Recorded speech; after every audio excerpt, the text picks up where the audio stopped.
Samahan niyo ako. Magagawa tayo ng Korean dish, side dish.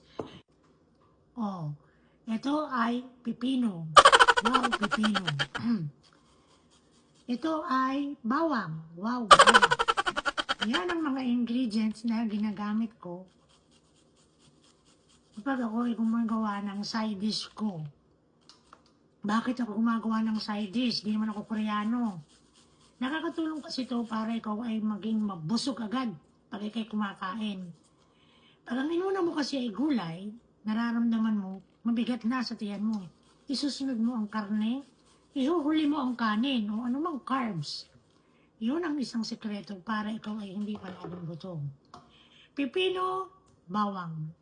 Isunod natin ang aking favorite na chili.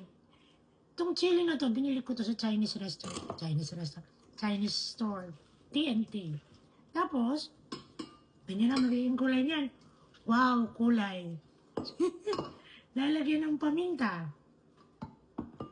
At, isa sa pinakamahalagang sangkap ay ang sesame oil. Dagdagan pa rin natin ang sesame seeds. Ang hirap buksan. Yan. Dinamihan ko. Sesame seeds. Yan. Kasi may asin na to nung ibabad ko. Titikman natin.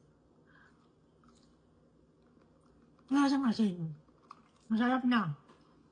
Lalagyan pa rin natin yung sibuyas na green.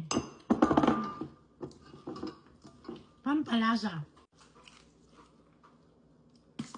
Natagdagan ko ng asin. Kasi hindi siya ganun kaalat.